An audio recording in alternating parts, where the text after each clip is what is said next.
যিটো এটা বিতৰ্ক চলি আছে তাৰ বিষয়ে আপোনাৰ মানে মন্তব্য কি? সংখ্যালঘু নহয় চব এই মাদ্ৰাছা বন্ধ হ'ব বুলি প্ৰচাৰ চলায় কংগ্ৰেছ UDF আৰু বাওঁপন্থী দলবিলাকে এটা ৰাইজৰ মাজত বিভ্ৰান্তি সৃষ্টি কৰিবলৈ চেষ্টা কৰিছে। অসমত কোনো মাদ্ৰাছা বন্ধ নহয়, চৰকাৰে তেনেকুৱা কোনো সিদ্ধান্ত লোৱা নাই। চৰকাৰে সিদ্ধান্ত লৈছে যিবিলাক চৰকাৰী মাদ্ৰাছা স্কুল আছে সেই চৰকাৰী মাদ্ৰাছা স্কুলবিলাক বন্ধ কৰিবৰ কাৰণে বিধানসভাৰ মজিয়াত সিদ্ধান্ত লৈছে আৰু সেই সিদ্ধান্ত কাৰ্যকৰীকৰণৰ দিশত আগবাঢ়িছে। এতিয়া নিৰ্বাচন যে আহি আছে 2021 নিৰ্বাচন হ'ব, গতিকে এই নিৰ্বাচনৰ বাবে কংগ্ৰেছ UDF আৰু যিবিলাক বাওঁপন্থী দল আছে তেওঁলোকে এটা ধৰ্মীয় মেৰুকৰণ কৰি ভোট লাভ কৰিবৰ কাৰণে এইটো এটা বিভ্ৰান্তিমূলক প্ৰচাৰ। অসমত কোনো মাদ্ৰাছা বন্ধ নহয়, এইটো একেবাৰে মিছা কথা।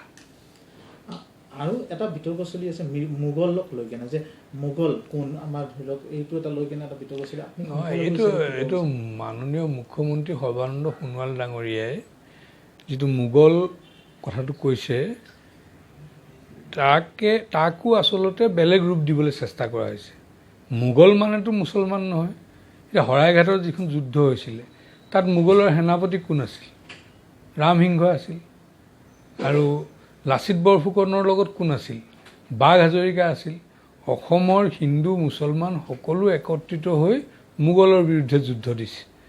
গতিকে মাননীয় মুখ্যমন্ত্ৰীয়ে এই কথাটোহে বুজাব খুজিছে যে অসমৰ কৃষ্টি সংস্কৃতি ভাষা পৰম্পৰা ঐতিহ্য আমাৰ অৰ্থনীতি সমাজ নীতি ৰাজনীতিত যিটো আগ্ৰাসন চলিছে, যিটো শক্তিয়ে স্বাধীনোত্তৰ কালৰ পৰা এটা আগ্ৰাসন চলাই আছে আৰু যাক মানে শক্তিশালী কৰিবৰ কাৰণে কিছুমানে ৰাজনৈতিক দলেও তেওঁলোকে অৰিহণা যোগাইছে।